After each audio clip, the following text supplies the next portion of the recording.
Good evening, everybody. Welcome to another edition of Sports Wrap. My name is Scott Morgan, Roth, your host, Motor City Mad Miles. Please be joined by Candy Ambling, going to be in here tonight, producing, providing input where she can. Of course, she obviously known for the Milwaukee Admirals. All right. And It's true. we have Mike Santos, Mr. Hockey in my eyes, okay, our hockey genius. And we have Cody Spink, the future host of this show. And he will be Proud the of it. future host of this show. Yeah, this guy's done pretty good work, especially in the last few weeks when we've had some technical issues. Mike did a good job too filling in. While all my technical issues were turning me grayer and grayer and grayer and grayer. So you don't see the gray business with Mike Santos. This guy looks fantastic. This guy. I mean, he's got all that dark hair, and me. I need a Grecian formula. I don't know if that would even work these days, but actually, just a little clue. When I start doing these videos overseas, the beard will go off. I'm contemplating getting rid of the mustache. So we'll probably have a clean look for Europe, and then I'll grow it back when I get back. So it'll be interesting to see how many my microphone and how many people come. Candy Ambling will tell you that this will be our last show for at least until May 14th. So hope you enjoyed this episode. A lot to talk about. All right, well, let's get to it. The Detroit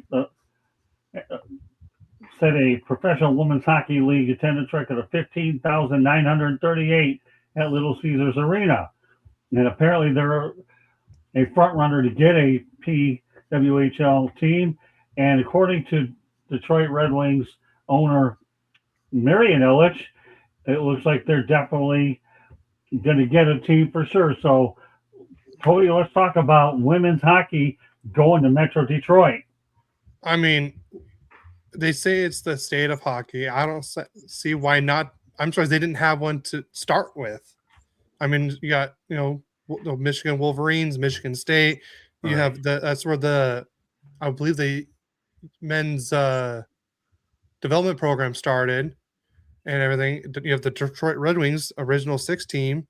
I'm surprised they haven't had a women's team there yet. And I'm not shocked that they sold out at Little Caesars. And I think they deserve a women's team by next year. So I'm glad to see that. Candy? So they had 14,288 fans. It was the matchup between Minnesota Frost and the New York Sirens. The game also marked the league surpassing 1 million total fans. The previous attendance record was set in Denver, 14,018 back in 2025. And the game was part of PWHL's Takeover Tour, designed to bring games to NHL-sized markets, suggesting a high interest in a potential future team in Detroit.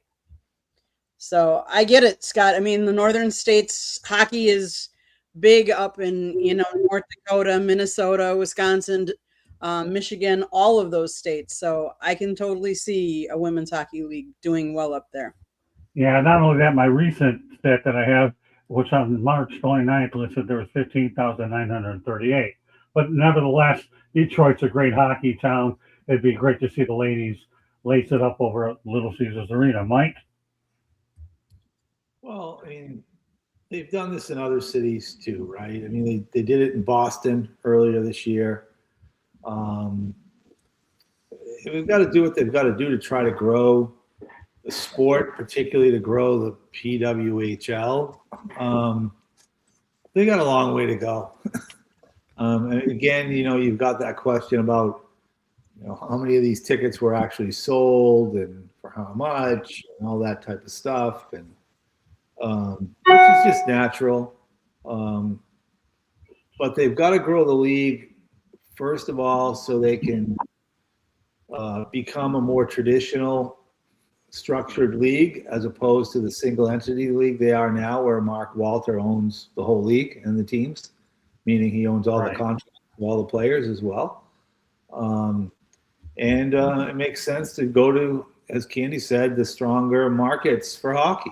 I mean, Michigan, particularly Detroit, is definitely one of them. Boston, where they played a game before, is another. Good for them. I wish them the best.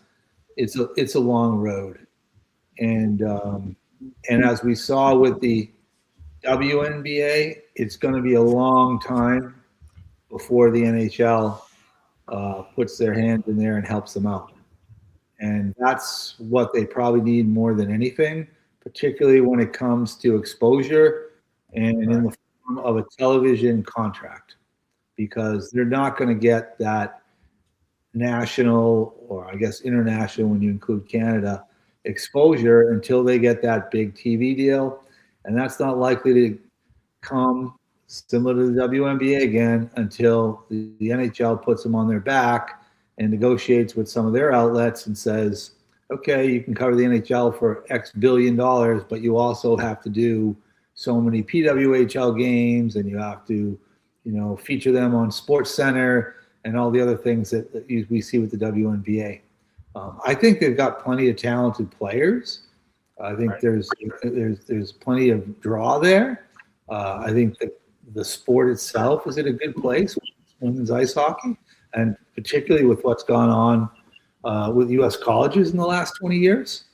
But the big thing business-wise for them is they're going to have to just hang in there for a while, and maybe at some point the NHL will help them along with a TV contract that will give them the exposure that they need. I would hope the NHL network might help them out a little bit too. I don't know.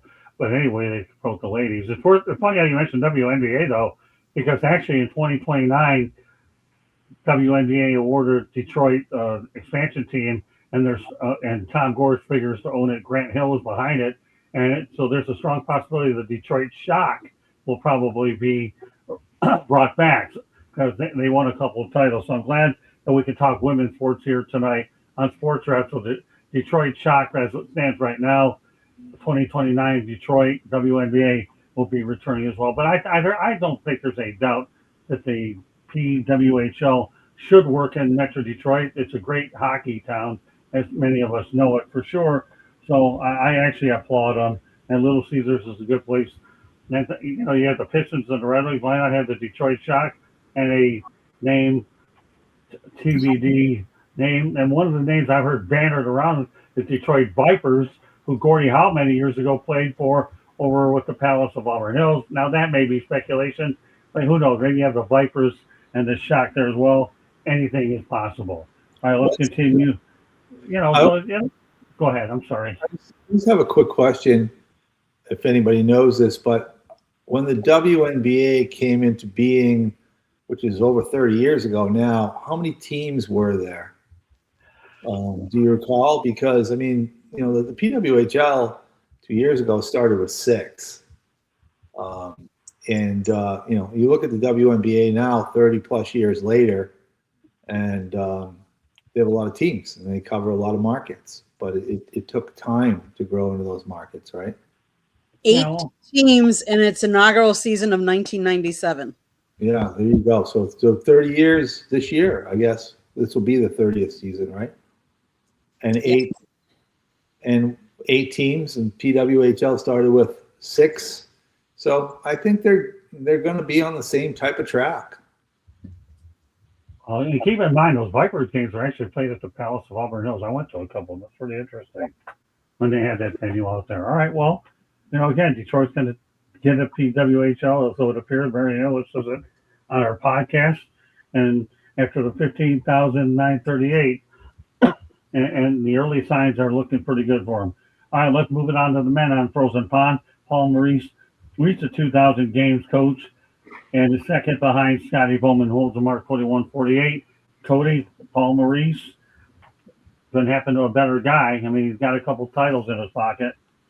Yeah, a couple recent titles. Well deserved. He's been a great coach everywhere he's been.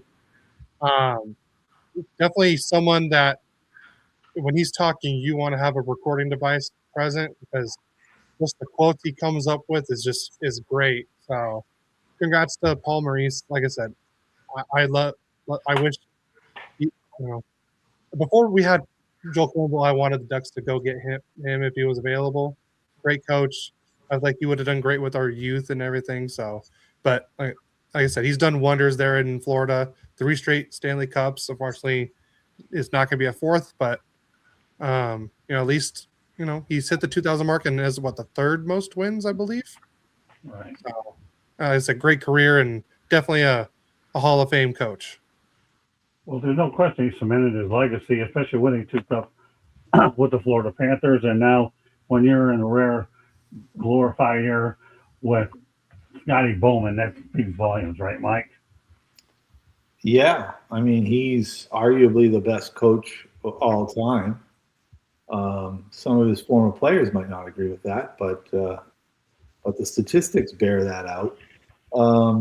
Yeah, I mean, what can you say? Like Cody said, Paul Maurice has done a great job, and he's been around a long time. I mean, he was the youngest coach in the league when he started, and one of the youngest coaches to ever coach in the NHL. And so, when he went behind the bench in, I believe it was Hartford, and then carried on down to Carolina with them, and he had success with that organization.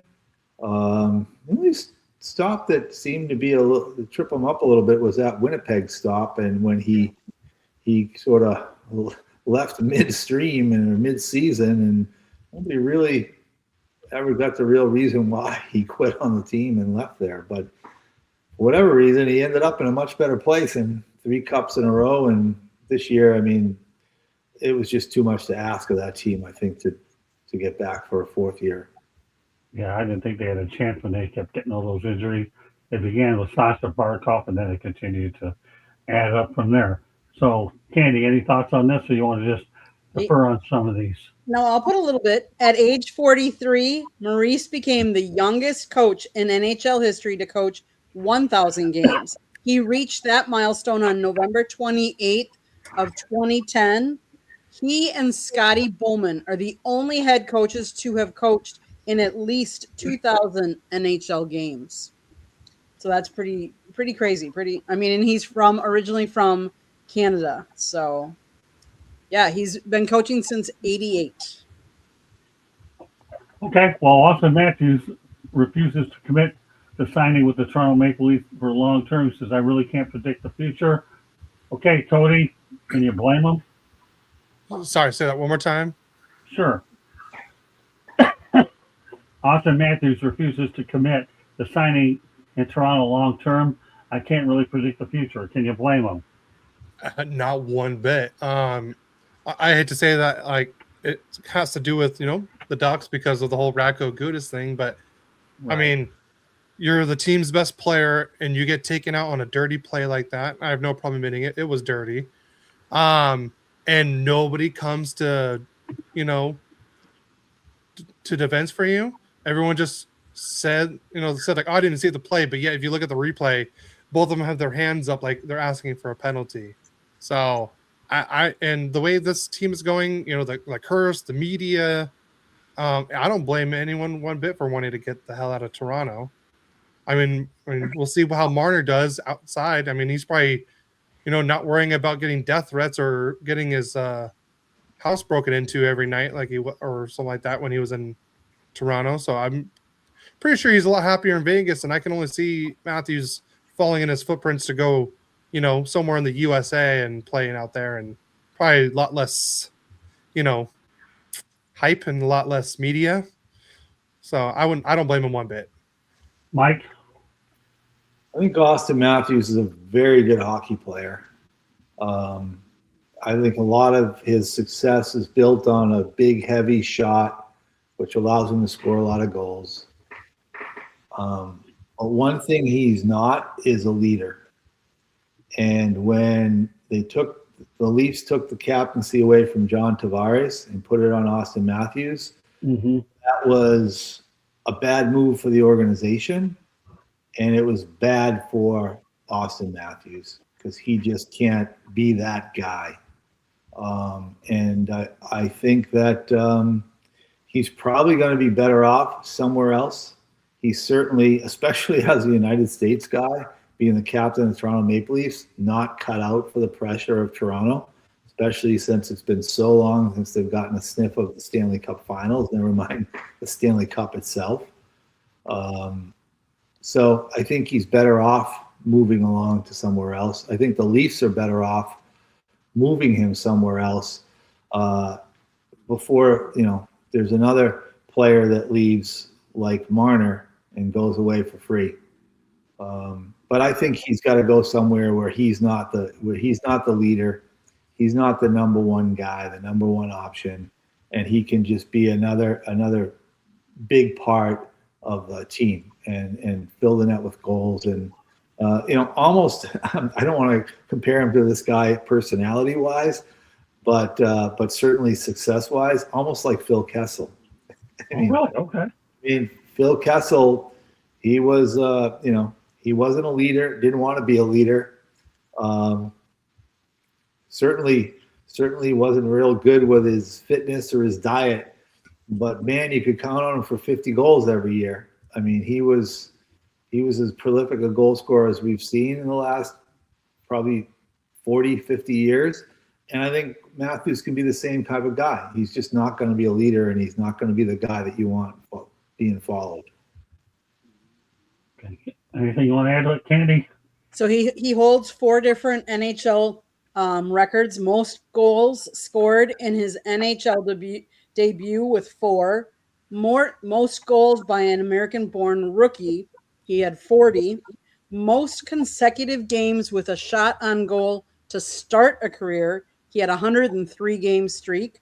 And he's the youngest player to record multiple points in each of his team's first 5 games of a season at age 21. So he actually surpassed Wayne Gretzky on that one, who did it at age 22. So the little bit that I'll add. It's okay. Well, you know what? When I think about the Stanley Cup playoffs, one of the things that comes to mind is how much money every team spent. So I'm going to go over the top 10 highest payrolls in their record. 6 of them made it to the Stanley Cup playoffs. Florida, you understand why they did, because they were banged up. But Vegas was number 1 with a 39, 26, and 17 record. They spent $107 million. The Panthers spent $104 million. They were 40, 38, and 4. New York Islanders 43, 34, and 5. 99 million did not make it. And you have New Jersey 42, 37, and 3, 99 million didn't make it. And the Dallas Stars, by the way, end up getting in with 50, 20, and 12, $98 million. They get in. The Edmonton Oilers 40, 30, and 11, $98 million. They get in. Tampa Bay Lightning 50, 26, and 6, $97 million. They get in. The Montreal Canadiens 48, 24, and 10, $95 million. They get in. San Jose Sharks didn't get in, but they're 38, 35, and 8, $95 million. And last but not least, the 10th team is Colorado Avalanche, 54, 16, and 11.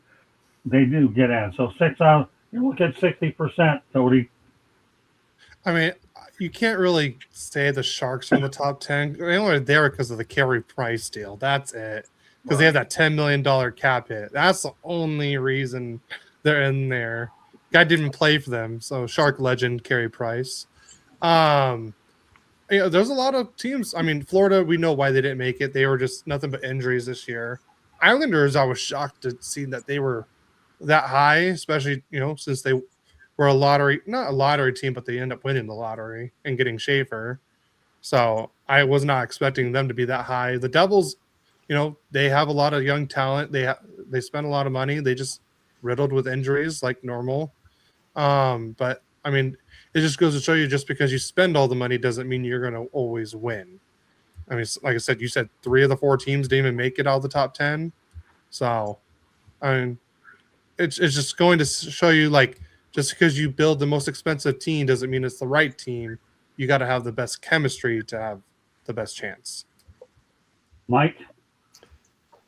Well, in the salary cap world that is the NHL now, where they have an upper and a lower limit, the team that spends the most money and the team that spends the least money, there's really not that big of a difference anymore. Not like there used to be before the salary cap world. So that's the first thing. Secondly, when you have success, like Florida, like Vegas, like Tampa Bay, 3 of the teams you mentioned, success meaning you win a cup or 2 or 3, you're going to pay to keep some of those top players, and that's going to take you to the top of the salary cap without a doubt. Otherwise, you're not going to stay there. You know, if you're Tampa, you know, you need to re-sign Vasilevsky and Kucherov, especially when their deals come up. You let other guys go, like a Stamkos, for instance, who basically thought he was going to finish his career there. But you've got to pay those guys that are still in the prime of their career and important parts of your team. Similar for the Panthers, you know, similar for Right. you know, to make that window stay open as long as it can. So again, like Cody said, the only ones I'd really be a little disappointed in right now, and one of them they fired their general manager, is New Jersey Devils and the New York Islanders. I mean, I think what happened, particularly with the Islanders this year, was bad. I mean, that's a team that first half of the season you would have said they're gonna be in a playoff spot, but you know, something went wrong with Patrick Waugh, and then they decided to make the move near the end of the season and bring in Pete DeBoer. But to spend that much money, I mean, I believe both of those teams were in the top 5 payrolls that you mentioned. That's pretty rough results to take if you're an owner. Yeah, you're right. I mean, the Panthers, without question, the injuries killed them. And again, I think the Islanders, when they brought in Pete DeBoer, that was a desperate move to see if they could have a puncher's chance. But they also knew he's the best coach available for what they wanted to do. And again, there's like 2 other teams that didn't make it. But regardless, I mean, 6 out of 10 got in, but how you stay in, some of the other teams that aren't on there are doing pretty well themselves. And one of them, was I'm going to get to now, is the Philadelphia Flyers. Obviously, are heading back to the postseason. I want to welcome a new person here named Ed McAndrew. Ed, thank you very much for being on. He came with me from another network just in time, and he's going to join us along with Candy. She's going to be in here too. Ed's going to probably be a part of our soccer coverage, right? When Dave Bradley is on, Dave and I, and they came from another spot. I want to thank him. We didn't get to Ovechkin yet, so I deliberately waited on it. So you got on. There he goes. Got the Capitals. Dennis couldn't make it tonight because of an issue with his pet. So anyways, let me get to the Flyers, and then we'll head over to the Capitals. But the Flyers are heading back to the playoffs for the first time since 2019. Doesn't look like they're in a hurry to leave either, because they lead Pittsburgh 3-0 in that series. Rick Tocchet obviously has done an amazing job, and and get this, here's an unbelievable stat worth talking about, that history's on Philly's side. When they go up 2-0, they're 18-0 when leading all time in a series 2-0. Well, we'll break in. Mr. McAndrew, what are your thoughts about the way the Flyers are playing? Glad to have you on. Well, I think, just so everybody knows, my I guess they're probably my second favorite team, because that's where my roots are. Got a lot of family up there, went to school up there, university. I think they're starting to play like the back in the 70s and late 80s when Bobby Clark and those guys were around. I think they're really giving it to the Penguins. You know, I heard, what was it? They had like a 3% chance, like 6 weeks, 7 weeks out to making the playoffs, and now they're about to sweep the Penguins, which, as a Capitals fan, I will tell you, there's nothing really better than watching the Penguins get swept by anybody. It's kind of like it's like being me being a Redskins fan, watching Cowboys lose. So no, I think they're good. They keep playing like this. They may be a hard out for anybody that's going to face them, just because, you let the underdog stick around a little bit, they start getting confidence that they can play with anybody. And I know Carolina playing pretty well in the Florida teams, but I just never count the Philly teams out. Okay, Cody. I mean, when you have a goalie and his nickname is Darth Vladar, I mean, I think he was probably the best signing in the offseason, it seems like. What he's done in the back end for the Philadelphia Flyers, I mean, we all thought Urson was the guy, but no, it's Dan Vladar, who was a backup last year in Calgary. And he's just been on fire. And then Porter Martone, I mean, wow, what he's doing as a rookie in his first 10, 15 games is unbelievable. And like I said, and you got Zegras, you got Drysdale, Couturier, they're all playing very well at the right time. You know, like I said, I knew Trevor Zegras was going to thrive there, especially since he's back with his best friend Jamie Drysdale. You know, so and he's away from Greg Cronin. You know, probably with a coach that actually cares more about growing a player than just playing defense and yelling at him. And so I knew the Flyers were going to take a step up this year. I wasn't expecting this big of a step up, to be honest. I'll tell you, they look really good. Down the stretch, I know the Red Wings and the Flyers play each other tough every year, and Red Wings play them. It was pretty interesting to see Philadelphia in their climb. John Tortorella was there, wasn't able to get it done. But meanwhile, ironically, he's in Vegas, and Rick Tockett's done a phenomenal job. Andy, anything you want to say about this? You know, I mean, when a team goes into the playoffs and they're hot and they're playing really well and they're gelling as a team, that's the one thing I would say about hockey is you really need to be cohesive and playing all together as one. And when you're doing that, you have success. You have success on the ice. And I think that's what's happening right now for the Flyers. So kudos to them. Mike? Well, first of all, 3 good points. First, Candy, there's nothing like the momentum that an NHL team can carry into the playoffs. I mean, teams that play well, especially when you've got to fight your way into the playoffs, you see it so often. Edmonton a couple of years ago, right? The Panthers getting in the last day and going all the way to the finals before they lose to Vegas. There's something about that momentum that NHL teams get just to battle to get into the playoffs that they're able to carry through for 8 weeks. That's number one. 2 good points by Cody. Number one, Vladar. You're not winning a Stanley Cup. That's the Edmonton Oilers. You can go far, but you're not winning the Stanley Cup unless you have the goaltending. And he's arguably the best, if not one of the best, 2 goalies in the league, probably the whole second half of the season. And he's riding the wave. I mean, we saw that happen with Bobrovsky the last couple of years, right? We saw it happen with Marty Brodeur back in the 90s and Patrick Waugh in the 80s. I mean, it's Jonathan Quick in 2012. Yeah, I mean, it's just you've got to get the goaltending at the right time, and they've got it. So that's really huge for them. The biggest thing that the Flyers need to do, though, is they need to get a big card, and everybody in the organization needs to send it, thanking the Nashville Predators, my former team, for screwing up another draft and taking Brady Martin instead of Payrolls Martone, because there's no way Martone should have fell to the Flyers at 6, but he did, and this is the result. He's a terrific player. And, some of the other things, I mean, obviously Cody's as close to the Ducks as anybody, but, a couple of those deals that had to be made were really what set up the Ducks for success too, namely Cutter Gauthier. Yeah. Cutter Gauthier, I know because he went to my alma mater.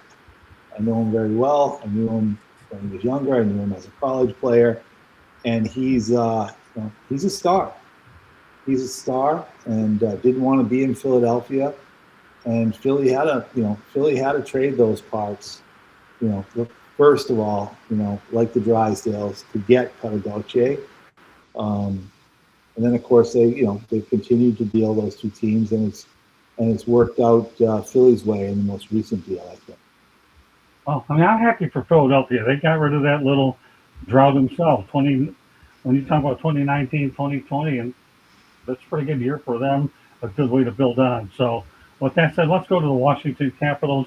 As everybody knows, that they were eliminated from the 2026 Stanley Cup playoff contention, but the median price for their final ticket home game started at $746, and it dropped $500 to $250 is what it did. And then, but now adds a narrative twist the Capitals are giving Alex Ovechkin a deadline. Either make up your mind or do what you got to do. I don't blame him for doing that. But let's talk about Ovechkin to begin with. That final home game, they tried to go ahead and charge a lot, but how quickly those numbers went down to 250. Mike, your thoughts about the attempted price gouging and now where Ovechkin stands? The Capitals can give Ovechkin any type of demand they want. Ovechkin's going to call the shots. He's going to decide when he's going to retire, when he's going to decide to resign or not resign, and the Capitals are going to live with it either way. So, I mean, you don't do that to one of the greatest goal scorers, if not the greatest goal scorer of all time, especially a guy that's spent his whole career in Washington and is beloved by their fan base. And let's face it, they've only won one cup in their history, and it was with this guy. So, I don't buy any of it. Alex will make up his mind. I think he'll play another year. I don't think he'll want to go out with without having a little bit of a tour around the league, which he deserves. And I think the Caps will be happy to have him back and sell a lot of tickets next season for what will probably be his last season. Well, you know what he has in common at the moment with Brett Favre, don't you? What's that? You know what he has in common with Brett Favre, don't you? Yeah, well, he's not Brett Favre. No, but he's waffling. Yeah. I'm just kidding. Hey, listen, I got a person like Candy Edling on who's a Green Bay girl. I had to use the word waffling with her on. Sorry, Mike. But I don't think Ovechkin's waffling. I think I think he already knows what he's gonna do. But he just knows that he's Alex Ovechkin and he can do what he wants. Exactly. That's true. I was looking for an excuse to have a Brett Favre reference. Like, that's all it was. We all know the obvious answer. Whatever Alexander the Great wants, he's going to do what he wants. And all right, Candy, we'll turn over to you about Brett Favre. And then I know McAndrew was out there waiting to get a crack at this topic because I waited a little later in the show for him to get on to talk about it. How many greats of a sport only play for one team for their whole career? Like, there aren't that many. Brett Favre didn't. I mean, Peyton Manning didn't, if you're talking, So, and he's played since 2001 till now. He was selected first overall in the 2004 NHL draft, and he's played his whole career there. I mean, like, that's unheard of. I think, Mike, I agree with you. I think he knows what he wants to do already. He just hasn't voiced it out. Just kind of, I would say, because I'm a football person, I would say Aaron Rodgers knows what he's going to do. He just hasn't voiced it out to Pittsburgh as well. And I think the greats, they can do that. That they can take a little extra time and make it a little more drama. He's earned that right. 900 scored goals, that's unbelievable. Kudos to him. I hope he comes back, if that's what he wants to do. Okay. All right, Ed. Floor's yours, my friend. Your first time here. Bring it to me, man. I had the privilege of being at that game. Were you? Okay. Yeah, I was. My one of my buddies here, his neighbor has his company. His neighbor's company had tickets, and the guy couldn't use them, so he gave them to my buddy, and my buddy asked me, and my friend is a Bruins fan, so or an anti-Capitals fan, whatever you want. And it was great, seeing Pittsburgh, seeing Sidney Crosby was there. It was a great atmosphere, like you were saying, Scott. They love, he's beloved by everybody in the community. He's, will be forever known as one of Washington's greats. And to Candy's point, you really don't see that ever, where somebody that great, even the great Gretzky, didn't finish out and didn't do it all in one. And I hope he comes back for kind of a farewell tour. However, with the way the Capitals got rid of traded Carlson to or let Carlson go to the Ducks at the deadline, and kind of getting rid of some of the other players and pieces. It's almost like they're starting to rebuild. Seeing like Oshie gone and Backstrom and a lot of the guys from the 18 club, he's kind of the last man standing. And I to your point, Mike, I think you're right. He does have it made. I just don't know which way he's going. I don't. I could see him saying, it's time to move on because the Capitals have decided, to move on. I mean, the when they got rid of Carlson, the whole team was, from Tom Wilson down, was shocked.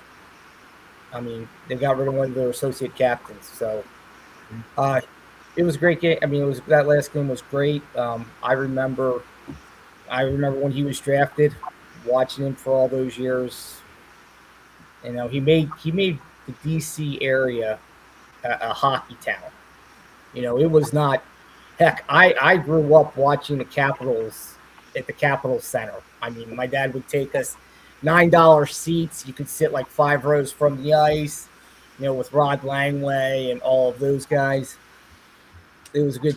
And, they just never made anything until, Ovechkin got here. So, it was a great run he's had here. Maybe the farewell tour for one more. But I think the Caps are seriously in a rebuild, restructure type mode right now. We'll see what happens. I have a question for you, Ed. Would you consider Alex Ovechkin the greatest athlete in Washington sports history? Great question. I like that. Ooh, that's a good question. Greatest athlete. I mean, the Redskins had some Super Bowl teams, but not. Yeah. Ovechkin. No, they. I would say I go on a limb and say not even to go on a limb. I would say yes, because of what he's accomplished. He not only brought a cup to a team that was never really in the running before. Plus, he's the. I mean, I think for the most part, I'm not going to insult anybody, but I think most of us remember Gretzky breaking the record. Actually, seeing him break the record, and then how many people thought that we would see it twice in one lifetime? That same record broken. I mean, he did. So to answer your question, Mike, I think he could very well be. Yeah, I mean, even putting, next to the great Joe Gibbs, who wasn't really an athlete, he was a coach. I don't think you can. I mean, what he did on Blades of Steel. I mean, he will go down in Washington lore. Yeah, I mean, I don't think you could say there's a Senators player or even a Nationals player. I mean, Frank Howard, probably not. No. Or the Redskins. I mean, RG3. No, I'm just kidding. John, I'm kidding. No, I mean like John. John Riggins, maybe. John Riggins. Maybe Green. Daryl Green. Yeah, you know what? Candy, that's a good point. I would. Daryl Green probably would be the closest thing to give him a running, I think. Just because of what he was able to do with his size and the speed he had, with also his, they were big into the community as well. Daryl Green is still beloved here. Yeah. I don't think there's any Wizards / Bullets guys that I mean, I know about Cell and those stuff, but I don't think No. Because nobody broke a record that they thought would never see broken again.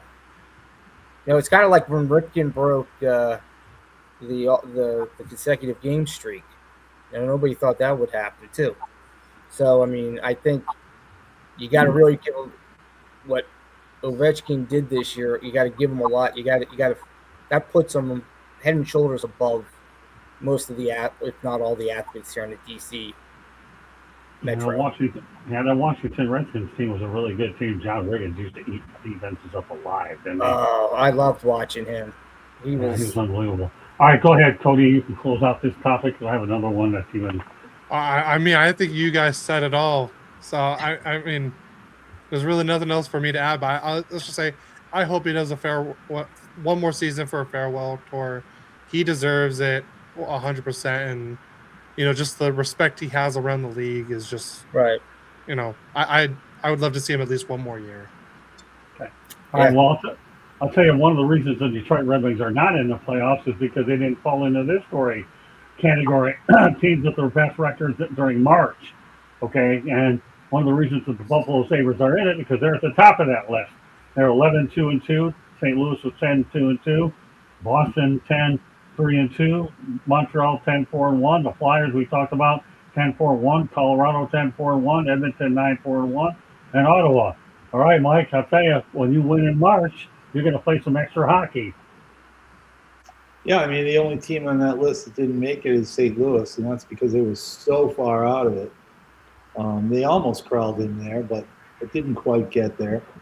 And it's what we talked about earlier. I mean, you've got to be playing your best hockey the last month of the season going into the playoffs.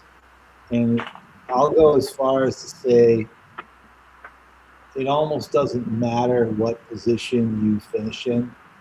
I mean, I said this back in the 90s. I'm showing my age, but when I was in the league, working in the league in the 90s, and things changed as far as the rink size. There used to be different sized rinks depending on what arena you were playing in, what city you were playing in. The size of the Boston Garden wasn't the same size as the Northlands Coliseum in Edmonton.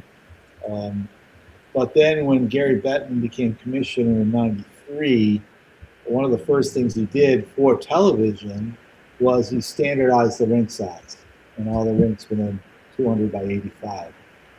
He also standardized the size of the glass surrounding the rinks, the color of the kick plates on the bottom of the rink. Some teams used to have light blue back in the day. Now they're all yellow. What this did was it really took the home ice advantage. And another thing I just thought of, the penalty bench used to be next to the home team bench in buildings. But what happened was you took away the home ice advantage from a lot of teams, or from all the teams. And if you took a team today and blindfolded them and dropped them on the ice, they wouldn't know where they were until the other team came out. And I bring all that up because, again, I think it's more important that you're playing your best hockey going into the playoffs than what position you fall in. As long as you're one of the 8 in each conference, you got as good a chance as anybody else as long as you're playing that good. Candy? The only thing I really have to add to Mike's is not only do you have to be playing your best, you also have to be healthy. Because if you're not healthy and you have a lot of injuries, you still might be playing good. But if you don't have the horses, like the Panthers didn't have the horses at the end to really do anything, because they've played a lot of hockey these last couple of years. They didn't have the legs, the steam, and everything. So I think besides being hot, you also have to be healthy.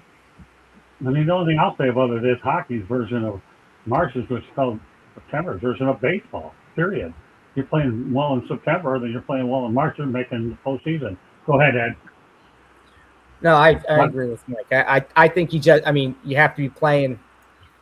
You have to finish strong and go in strong. I mean, both Mike and Candy made excellent points. The healthy teams are going to go further, and if you got to be playing. You got to have all the cylinders firing in playoff time, because the grind is real and it just keeps going. That's a lot of hockey. That's a lot.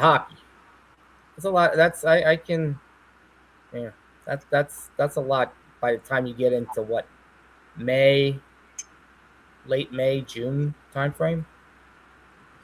Yeah, the recovery time is just not much before you get back to the fall. That's for sure. Exactly. Exactly. And that's what doomed the Florida Panthers. Hey, you're good, but you pay the price physically. But again, nobody's going to complain when you win 2 Stanley Cups and make it there 3 times. All right, Cody. Yeah, I mean, the Buffalo Sabres, I mean, they were hot right after they fired Kevin Adams, who should be GM of the year, in my opinion. But the St. Louis Blues, I mean, they sold at the deadline. They sold their captain. They sold another couple players, and yet they went on a 10-2-2. I think they were just too far out of it. But what a great, way to Right. come back. The Columbus Blue Jackets, after they got Rick Bowness as coach, they really turned things around until April just really kind of just ruined that for them. So I mean, March is a month you want to start, getting healthy and start getting the momentum right before playoffs, because that's like, if you can get March going and make it go into April, and right when the postseason hits, that's when teams make decent playoff runs. That's what I've seen. I mean, the LA Kings in 2010. I mean, I know we're going to talk about him in a second, but probably one of the greatest playoff runs by a goalie ever. With Jonathan Quick. I mean, the team just got hot at the right moment, at the right time. They were fully healthy. I think at that time they had the best record in March too. So, as I said, it really helps when teams have good records in March. I'm not going to let the Olympic break anybody have an excuse for that. That's the time to rest your players. So the only way that you don't recover from that is you're flat. But we'll continue on. One that Cody should be all familiar, make a great time here. And then I'll obviously welcome Ed McAndrew to the network. Look forward to using Ed definitely on hockey, soccer, and he also wants a piece of the football action, don't you? So we're going to give him that as well. Absolutely. Yeah, so I work with him at another network. I said, Ed, it's time to join my network, and all of a sudden it came together pretty quickly. So, all right, I'm Duck signed GM Pat Verbeek to a multi-year contract. We'll start with Mr. Duck himself, Cody. I mean, I'm happy with the resigning. He's really made his mark here in Anaheim. I don't agree with everything that he does. Just the RFA signings. At least he got one of them done already with Jackson Lacombe. Signing him, this year. And honestly, who knows? That deal could have been bigger if we would have waited till the end of this year. Signing him 8 years for $9 million a year, he could have been looking at maybe $9.5, $10 million the way he played this year. So. But like I said, getting Chris Kreider, Trouba, and getting Granlund, and then nobody saw the John Carlson trade. Nobody saw that one coming. So, and I didn't even know he was even available. But I guess Verbeek was very adamant on getting him, and and only giving up our 2026 first round pick for that. I mean, I would do that in a heartbeat for someone like John Carlson. So. I mean, no offense, Ed. I hope we re-sign him for at least a couple more years. So I hope you do too. I mean, I figure the Caps are trading him. He's not in their future plans. I think, as I said earlier, that they're looking young. And I am now a Ducks fan because I'm a Carlson fan, and I'd like to see John win a second one with the Ducks because he was a big part of the Capitals family and the community here and stuff like that. So it was a sad day and a shock, like you said, nobody saw it coming. Yeah, when I got that notification from Elliot Freeman, I was like, I was like half asleep. I'm like, did I really just see this right? So, but like I said, Verbeek's really made his voice known here. You could tell like he's changing this franchise around from being a bottom feeder team for the last 6-7 years to now a playoff team. And, now they're starting to play well. They're giving Edmonton a run for their money right now. I mean, if they lose in the first round, I still consider this a winning season in my eyes. I mean, there's parts of the season where, I was very negative about it. I mean, Candy and Scott heard me say it on the Wednesday show on how bad they were playing. But I think what he has going is he's doing it right. And like I said, I think 31 other GMs probably would have taken Adam Fantilli and number 2 overall instead of Leo Carlson. And look what Leo Carlson's been doing since he's been at Anaheim Duck. He's been a franchise player for us, and he's been a game changer. And he's going to be probably a top 10 player in the league soon. Well, I'll tell you what, the Red Wings aren't in the playoffs, but Pat Verbeek came from the Wings, and so did Jim Mills. So their presence is in there. They just are out of it, but a couple of guys that came from their system did. All right, Ed, you can continue on. Anything else you want to add to this? No, I'm just Cody was saying. I mean, I Okay. think they're doing. I mean, the fact that he was able to get Carlson for a steal, basically, I think one of the top defensemen in the league. I think that's going to be that's a huge Right. plus for them. Okay, Candy. Yeah, I mean, I don't have a whole lot more to add. I mean, he was a former player that spent 20 seasons of experience and over 1,000 career points.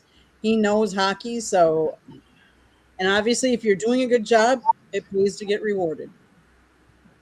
Hey, Mike. I didn't know Patty very well personally when he was playing. Um, I knew who he was because he'd bite your ankles off. He was as competitive a player as I've ever seen in the NHL, ever. I mean, they used to call him the little ball of hate was his nickname, if you remember that. Little. But I got to know Pat real well when he got into management, particularly when he was scouting. And he worked as hard scouting as he did as a player. And when the Ducks hired him, I had no doubt that he was a guy that was going to turn that thing around there. He was one of two general managers to take my Team 33 hockey operations management software. The other was the Montreal Canadiens, and I toot my own horn. They both had great success with that software. And I think you can look back now, especially a guy like you, Scott, and to see why Steve Yzerman had so much success in Tampa. And because that was his right-hand man. And he was the one that did all the drafting. And he was the one behind all the moves they made in Tampa to set that team up. What has been for better than a decade now of being a Stanley Cup contender year in. And he went on his way to Detroit with Steve before the call came from Anaheim. And I think that's Stevie would probably tell you that's the big missing piece he has right now, trying to put something together in Detroit, because he misses Patrick. So good for him. He deserves every penny. He deserves the extension, and the Ducks will be in good hands with him as long as they keep. Oh, not only that, they added Joel Quinville too. They didn't mind bringing Joel back, and Joel's done pretty well his first year. We'll continue on.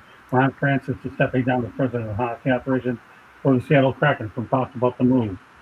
Mike? I didn't hear the question, Scott. That's okay. Ron Francis stepping down president of hockey operations for the Seattle Kraken.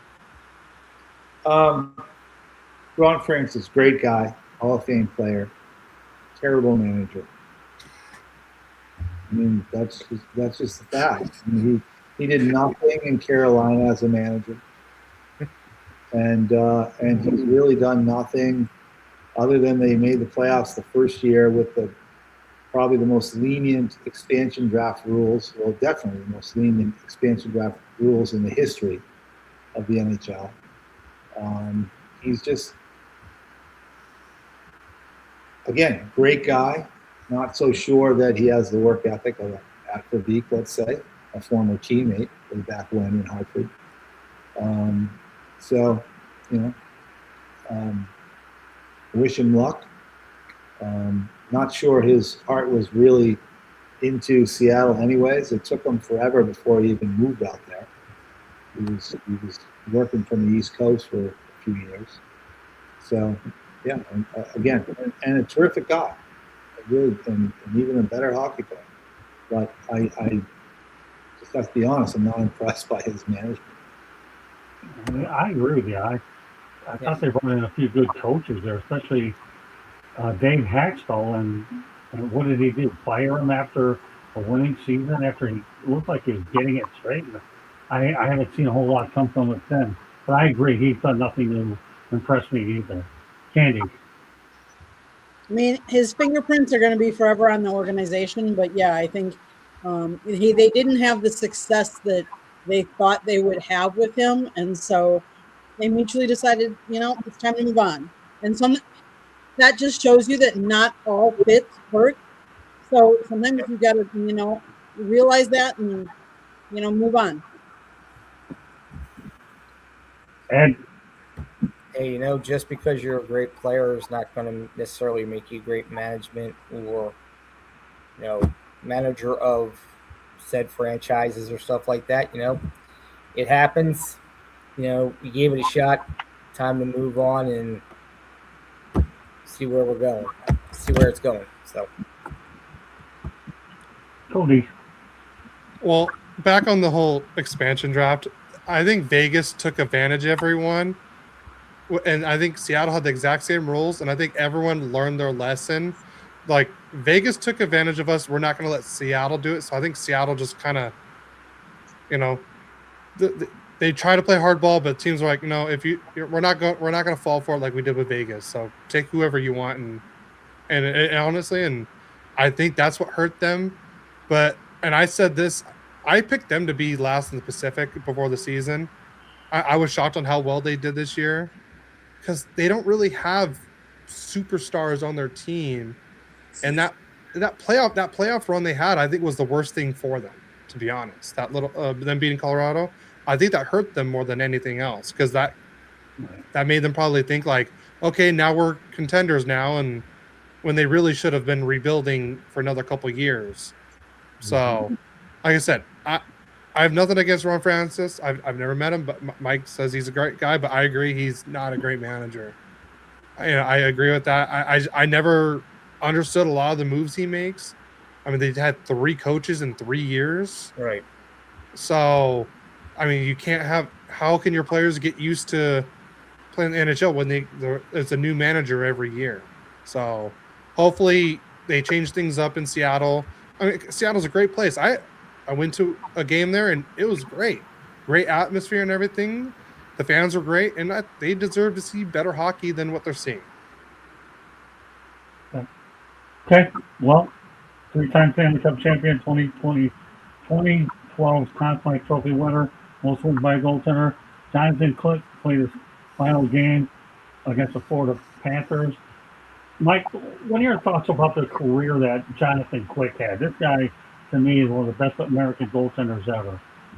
Yeah, fantastic. I can remember when he was coming out of college, and there was a lot of questions about his character. It didn't take long. I mean, he matured, obviously, after college.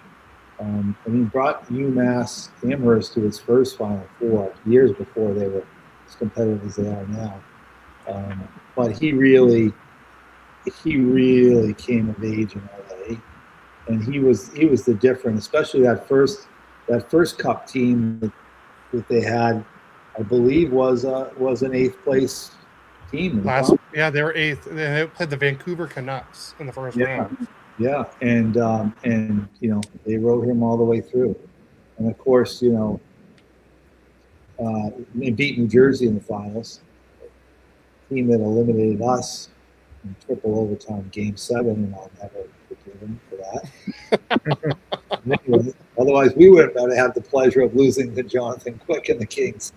But anyway, but I think he was even better when they won the Cup a couple years later, and they beat the Rangers in the finals.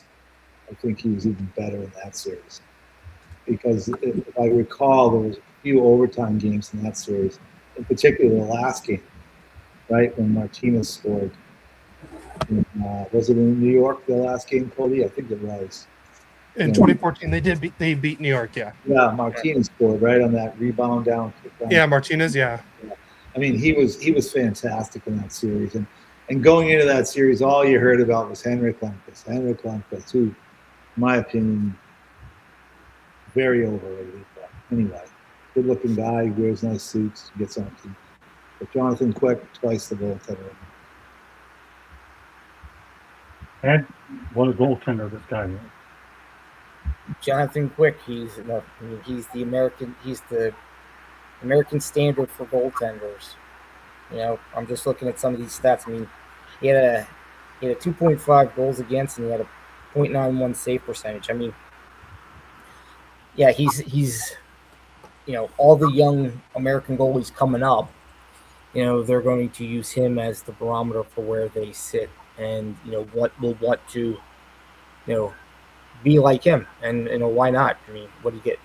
Three cups, and he has a handful of awards, and to Mike's point, he matured in the profession, which shows if you can get your foot in the sometimes if you can get your foot in the door and you're around the right people, great things can happen. And obviously, Jonathan Quick that happened to him. I mean, he leaves a legacy behind for the others to follow. Great take. Okay, Cody. I mean, that cup run he had in 2012 was probably one of the best in NHL playoff history. I mean, the saves he was making, he was just a monster that postseason, and that's why he won the Conn Smythe. I mean, to go 16-5 in the playoffs, I believe, 16-5, which is crazy to do, especially as an 8th seed. Right. I believe they barely even made it into the playoffs that the last day or last game.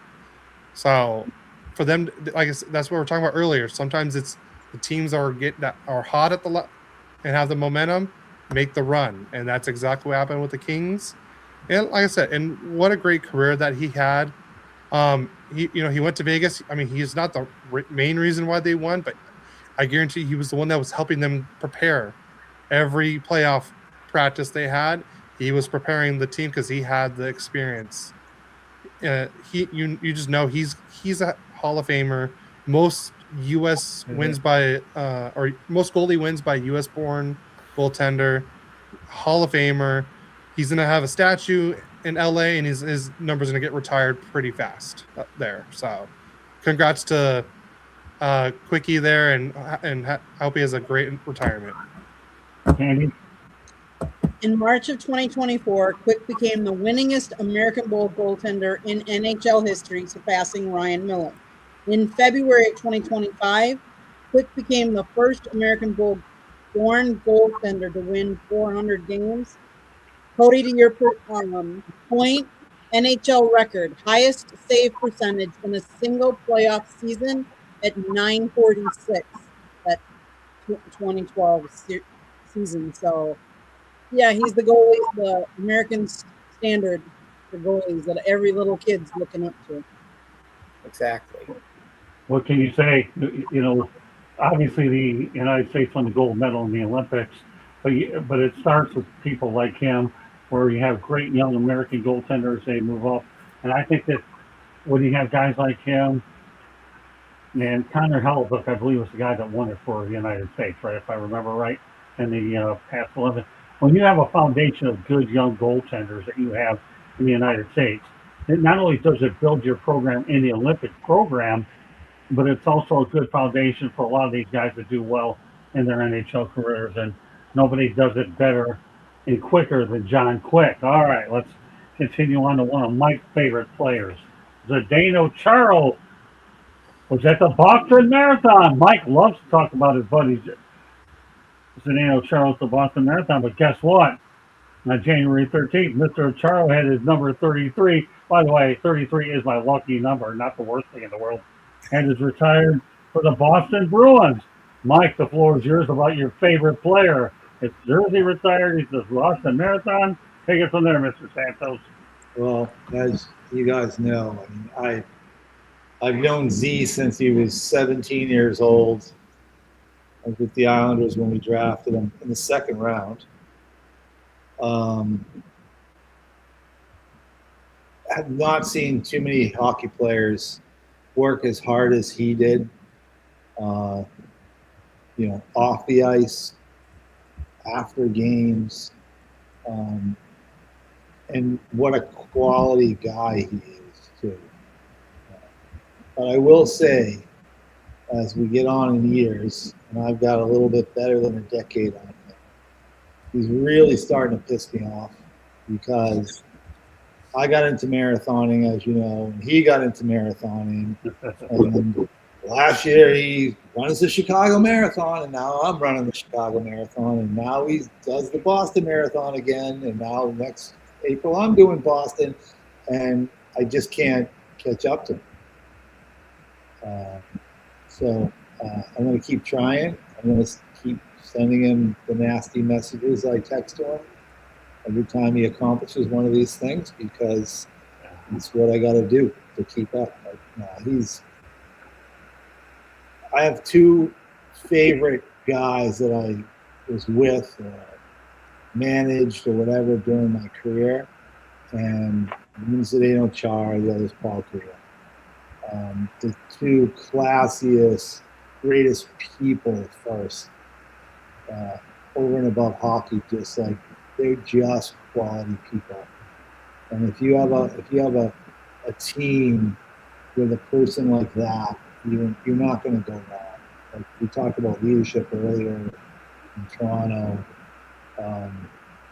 He was the difference.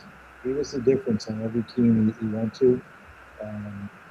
And even some of the teams, I mean, Ed probably could speak to this, that he ended up with in the last couple of years of his career, that he only spent a year there with. I think you'd be interested to find out from some of the guys in that room how much he meant to them just in the short time he was there. So kudos to him. Well deserved to get his number retired, which I can't say about everybody today. It seems like they're building statues and putting numbers in the rafters as fast as they can in some of these markets. But not for him. He deserves everything. Number 33 is sacred. Candy will tell you how much I love that number. I use it everywhere. And for you Boston Bruins fans out there, just 15-12 left in the second period. The Bruins lead the Sabres 1-0. That series is tied at 1-1. Okay, Candy. He was inducted into the Hockey Hall of Fame following a historic 24-season NHL career. He was inducted in his first year of eligibility. That speaks volumes. He is the tallest player in NHL history. He played 1,680 games, most by a defenseman. Captained the Bruins for 14 seasons, won the 2011 Stanley Cup, and won the 2009 Norris Trophy.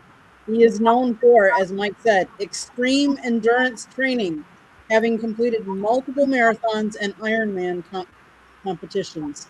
So kudos for an organization to recognize somebody that's had such success.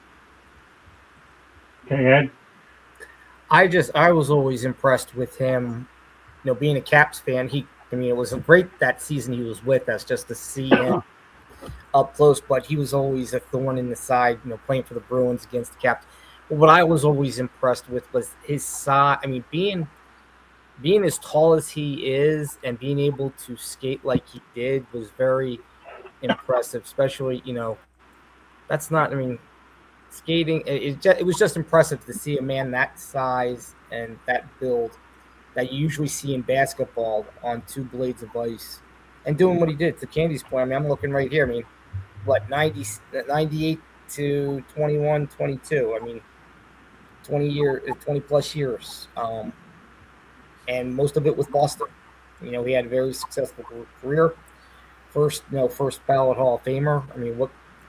What more can you say about him? And he still sounds like it from what Mike says, Mike he's making Mike grind a little bit harder too, because the egos are always there, and we're always we've got our buddies that are always pushing us harder. But no, I think it's great, and best of luck to him and all this other stuff he's doing. I think it's great. Cody. Nah, I've just heard nothing but the utmost respect about him from multiple podcasts that I've dealt with him. Like they say, he's just one of the greatest guys you'll ever meet, and like I said, Mike attests to that as well. And so I'm sorry he's pushing you harder to run marathon. No one can push me harder to even try to do a marathon. I'll be lucky to even make it downstairs at my house right now. But like I said, I love what Jeff Merrick said. They're saying he should have won the Lady Byng every year because he didn't kill anybody on the ice. Just how big he was and everything like that. So, like I said, the control he had being the biggest dude out there, like I said, and I know I've always been the biggest dude on my team. I never had that kind of control. I went through people when I could. I played soccer. I went through people. I didn't care. But he looks like he was like, he can control himself and just. And I heard a story that saying he didn't like calling rookies. He preferred to call them first year players because he wanted everyone to be equal and not make the rookies feel like they're like away from the team. He wanted to have everyone be together and have more camaraderie and everything. So, I mean, that he's probably one of the greatest captains in NHL history as well. Great stuff. All right, 2 more topics to get to. One, let's talk about the all-time best NHL season by teenagers. All right, we're going to start out with Wayne Gretzky. Back in 1979-80, he was only 19 years old and 79 games played. He had 51 goals for 137 points. I'll read them off and then we can talk about them. Number 2, Sidney Crosby, 2006-2007, 19 years of age, 79 games played, 36 goals, 120 points. Not too bad. Macklin Celebrini, I'm actually pronouncing that name better, thanks to Cody anyway. I really did it a few times. 19 years old, 77 games played, 42 goals, 108 points. Jimmy Carson, I wonder if do you remember him, Cody, Jimmy Carson, or maybe you just heard of him? Anyways, number 4, 1987-88. I like to pick on Cody with the age thing once in a while. Thanks. No problem. My pleasure, my friend. One of these days you'll be sitting in my chair doing it too. Yeah. 19 years old, 80 games played, 55 goals, 107 points. And then last but not least, you have Dale Howard-Chuck. That would have been good for Dennis Marook to talk about. But 18 years of age, 80 games played, 45 goals, 103 points. All right, we're going to go with Mr. Cody first. What are your thoughts about this list? I mean, just what a great list of players. The one that, shocks me the most was, just the Celebrini one. Just to be honest, we're not in that age of high scoring like it used to be back then. And for him to do what he did on especially his team, he was really, I want to say almost twice as many points as the next guy on the team. And he scored that many points as a teenager. And just what we saw him do in the Olympics too, where he was I want to say he made the first team of the Olympics as well. He was one of the top forwards. So, like I said, what a great list of teenagers. But Celebrini is the one that, to see what he does, especially since he did it to my team a couple weeks before the season ended when he had that 4-point night. Oh God! But it's just how he plays, and when he has the puck, you're just like, lose it, please lose it, lose the puck, get rid of it. Get him. But I mean, he's magical when he has the puck, and the vision he has. He's fun to watch. I wish I would have enjoyed it more when he wasn't doing it to my team. Though. Well, keep in mind, one thing about Howard-Chuck, he played for the original Winnipeg Jets, and I know Dennis Marook was off tonight. He'll probably definitely be able to attest to that. Okay, we'll turn it over to you, Ed. I know you go back a little bit here. Well, yeah, hearing Crosby and Gretzky and stuff like that. To Cody's point, I kind of what Sid the Kid's done to my Capitals over the years has been very traumatic, I think, to an extent. But just to see, it shows you how good these players actually are to be able to amass those kind of numbers at the young teenage age, that they're able to do that. That's, I believe hockey is one of the toughest sports out there because you're on two thin blades and you're trying to hold off guys trying to knock you on your butt. So, for them to be able to do that and then continue on with great careers, Gretzky and Sid and so on. I think it's fantastic. If I recall correctly, I believe Mike, you could probably help me out on this. Gretzky and Carson were traded for one another, weren't they? In that big mega deal with Edmonton, right? Yeah. So Carson. Yeah. So yeah, Jimmy Carson always impresses me. I think he eventually played with the Red Wings, but Carson and Gretzky were. So I look at Carson one more impressive names on here, but Gretzky and Crosby you expect, and these other three names, especially Carson Howard, Chuck played in an era where a lot of people weren't born. I'll turn it over to you, Mike. Look, they're all great players. They're all great offensive players from the jump as teenagers. I mean, Marilyn Lemieux was as good as anybody as a teenager. I think Celebrini, I'd like to know, like, by the day, he might be the youngest of all of them by the day, because he was a 17-year-old playing at Boston University before he was drafted. I mean, his talent's through the roof. It's going to be amazing to watch him probably for the next 20 years, how good a player he's going to be. But there's two guys that I think belong on this list. And one, I'm going to argue, is the greatest teenage player of all time. And you guys probably know who that is. But the first guy I'm going to say that's missing off this list isn't a forward. He's a goaltender. That's Tom Barrasso. Who? Tom Barrasso. Oh, Tom Barrasso. Okay, yeah. Tom Barrasso was the first great American NHL goaltender. And as a teenager and a rookie in Buffalo, was sensational. Won the Calder Trophy as a rookie of the year. Yeah, they didn't put goaltenders in here, but that's a good name. Who's the other name? I mean, that's why I'm saying. I mean, you can look at all these guys that put up points, and they're phenomenal. And I understand it. Like the goal scorers always get the attention. I know that because I didn't score a lot of goals. But anyway, but the greatest teenage player of all time, I'll argue, is one of the top two, maybe at least definitely three greatest players of all time. That's Bobby Orr. Bobby Orr. Exactly, yeah. Bobby Orr.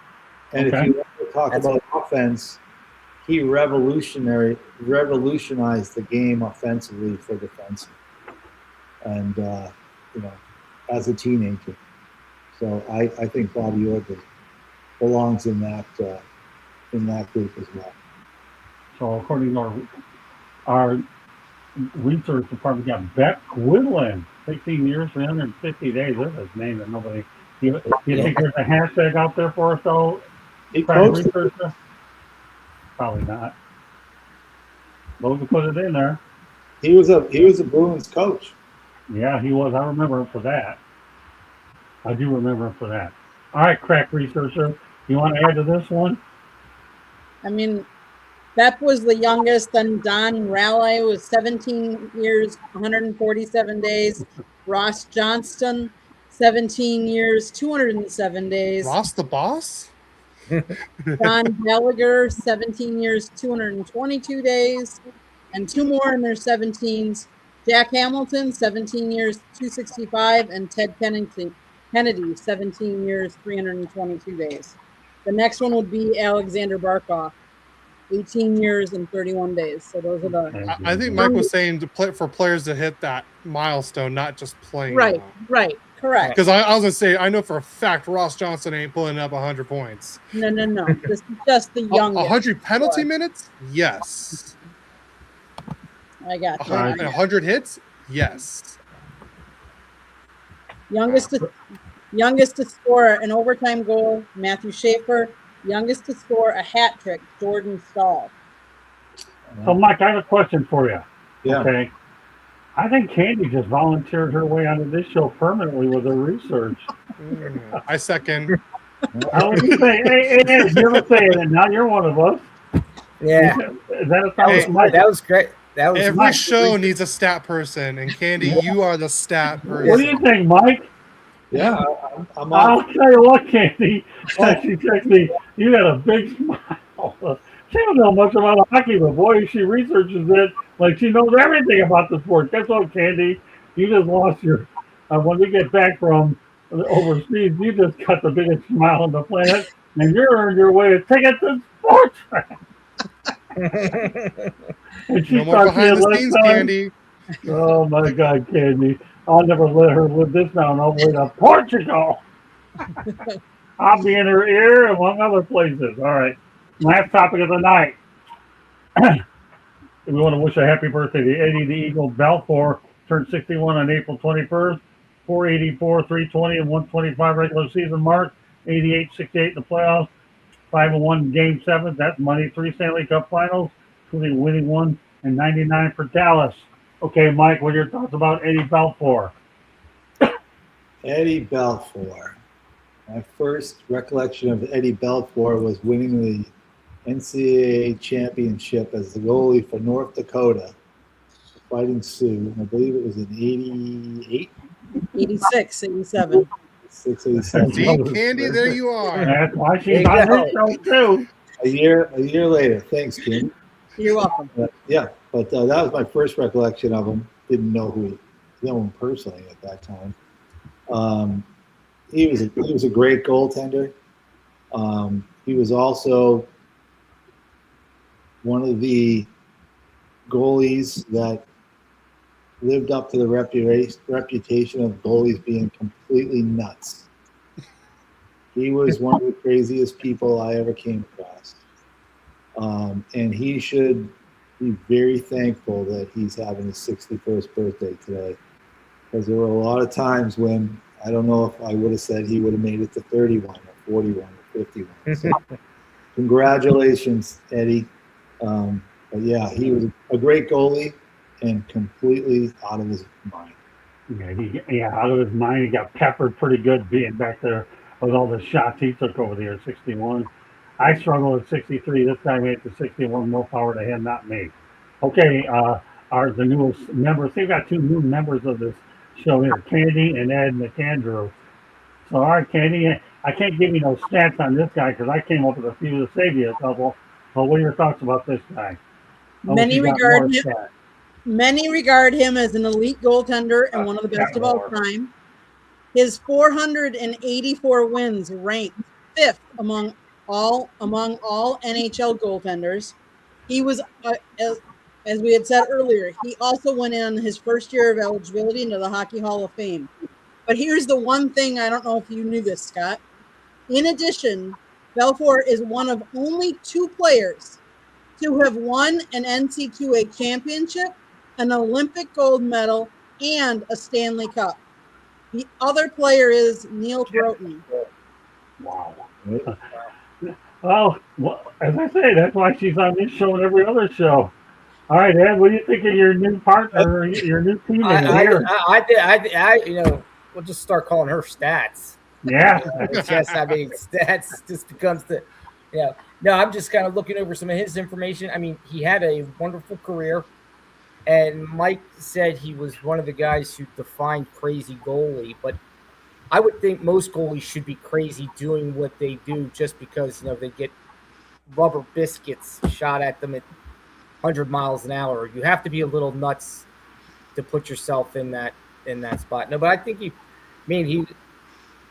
had a great, as Stats was saying, had good save percentage, good goals against. I mean, first ballot Hall of Famer. What more can you say? I mean, and he's got the trifecta for the gold medal, Stanley Cup, and what is it? The Frozen Four. Gold medal, I think. Yeah.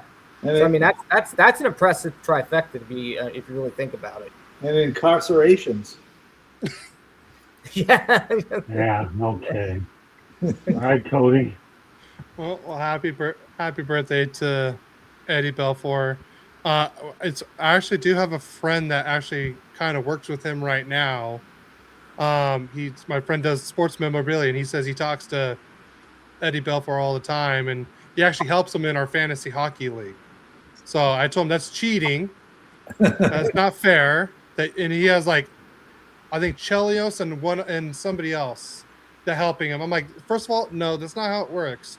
If you have that many Hall of Fame helping you, everyone should get one in the league. I don't care who it is. I'll take any of them. But no, he said Eddie's a great guy. And as Mike said, crazy. So congrats on the birthday, Eddie. Well, actually, that does it for this edition of Sports Wrap. But we're not done yet because Mr. Santos is going to let everybody know about Hockey Operations LLC, aren't you, Mr. Santos? Yeah, you can get me at msantos@hockeyonthepitch.com. What's the latest with it? What's that? What are the latest developments with hockey operations? Oh, well, we've wound down another season. We don't do much during the playoffs or the off season, so we'll be gearing up and still trying to develop that app so that we can launch it for public consumption, hopefully by the end of this summer. Now, when we return on May 14th, we'll hope to have all of us here. Of course, we look forward to having Dennis Marook on. You weren't able to make it tonight because we had a situation with his pet dad, but you'll get him when you come back on in a few weeks. No big deal. But I'm glad you're able to make your debut and you did it really Yes. well. I'm proud of you. Thank you for having me on. And we're looking for having you on. Like I say, hockey, soccer, and definitely Tuesday night we can use you as well. So I'll make sure we have good communication like we have here as well. So why don't you let everybody know a lot more about you, Ed, what you do on a regular basis, and how we can get a hold of you. Well, I'm on all of social media. Ed McAndrew on LinkedIn, Facebook, at Sub60Ed on Instagram, Sub60 because it's a nickname given to me by a friend of mine. I'm a little person, so Sub60 means I'm under 5 foot, and he thought that would be a appropriate. And I told him, I said, that's probably one of the best things I've ever been called, besides other stuff. So what a little bit about me, I have a very dry sense of humor, self-deprecating sense of humor. I like to tell people, if you know Brad Williams, if you've heard of Brad Williams, the comic, the little person, I'm like him except funnier. I'm just, for my real job that pays the bills, because Scott doesn't pay anything. I'm a business consultant for manufacturing companies, so I love doing this kind of stuff.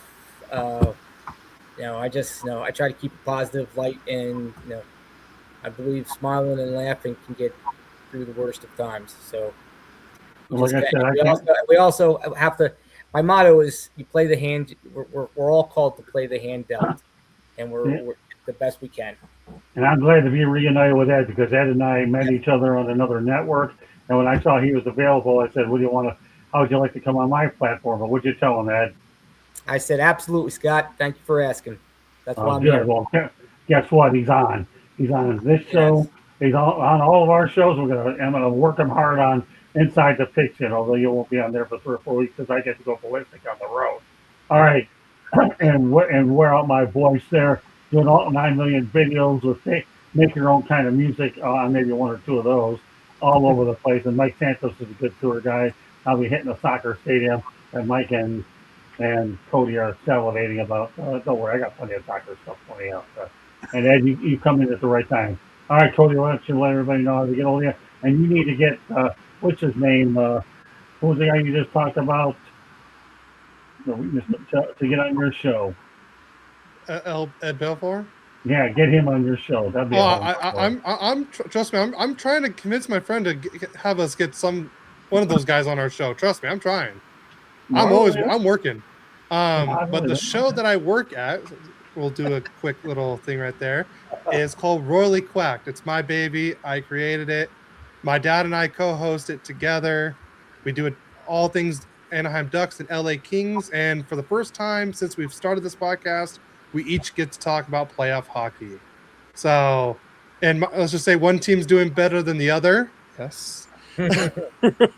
And, but, we're having fun, and it's nice to talk playoff hockey for the first time since we've started. So, and we're on all things social media, and we actually just got onto a new network called the Hockey Podcast Network. So, we continue our same schedule, Saturday mornings, 10 a.m. Pacific Standard Time.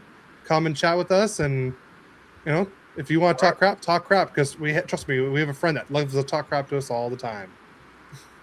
Okay. All right, Candy, take us the rest of the way. I wrote a book, and it's a pretty good certainty that everybody on this group is going to end up in the next one. Go ahead, Candy. South Florida Tribune Publishing Company published a book, Lessons from the Microphone, Tuning into the Enduring Wisdom of Visionary Leaders. It is written by our host, Scott, the Motor City Madmouth Morganroth. Talks about his 40 plus years in the media business and how it has evolved and changed. Tons of stories in there. Go get your copy today. It's available on Amazon, Barnes & Noble, Kindle, Google, and Apple Books. The audiobook is also out there. There's a link on our website, www.southfloridatribune.com, where there's a plethora of great content. So go check it out. If you like to listen to podcasts, you can find us wherever you get your podcast. If you want to be a guest or a sponsor, you can always email us at southfloridatribune@gmail.com.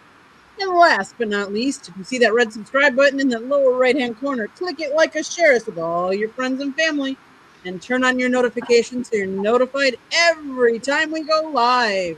Monday nights is baseball night. Tuesday nights is football.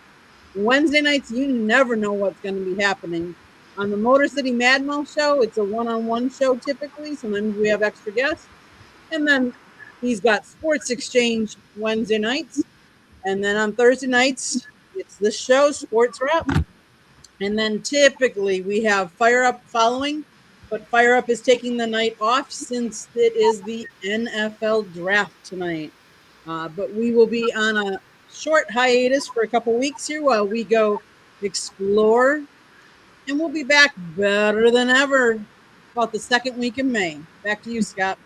Yeah, Europe is where we're headed, and I have a lot of stories that I'm looking to share with everybody on this group. And we had quite a week of shows, Candy, didn't we? Had a lot of fireworks yesterday in a lot of different ways.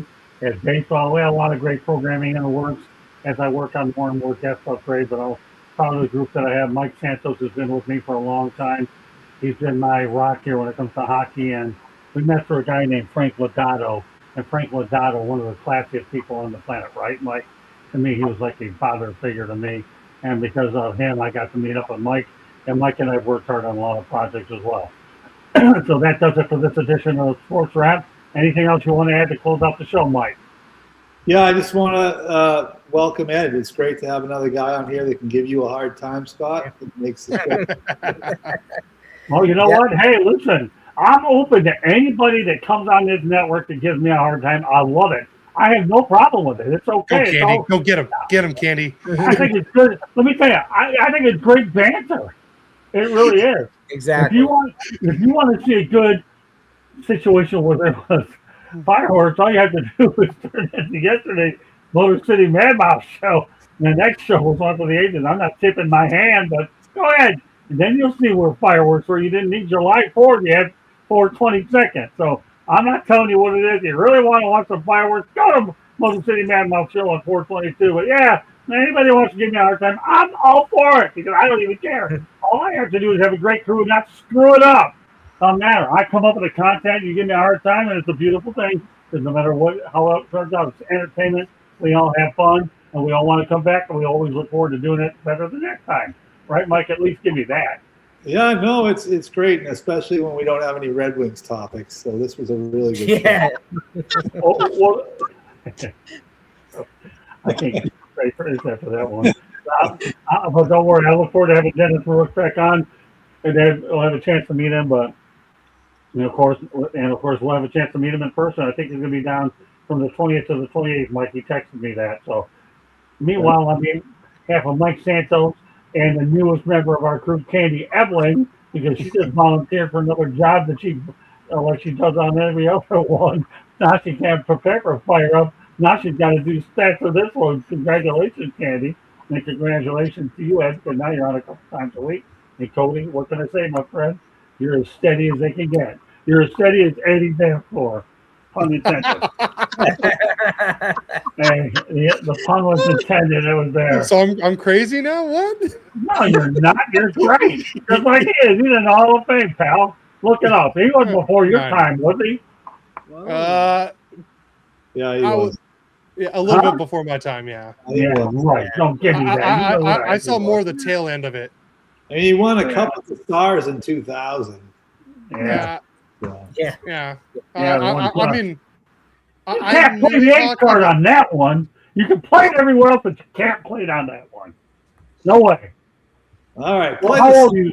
How old are you? 32? 33. Yeah, then you're not. You're before your time. Not that one. You've gotten away with the H card there, but you're not with Belfour. I remember him with the Stars, and I believe it was Chicago. Yeah, I know. He gave the Red Wings some pretty tough series when they were in the Western Conference a long Yeah. time. Mike, what were you going to say before I cut you off? Sorry about that. I said it's time to play the song, Scott. Huh? Pull the curtain. It's time to play the song.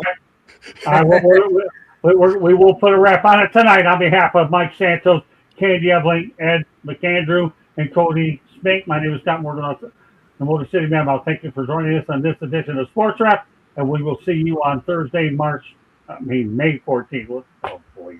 May 14th. Now I'm pulling the curtain because I'll mess up the next month that starts with them. Good night, everybody. Thanks for joining us. Good night.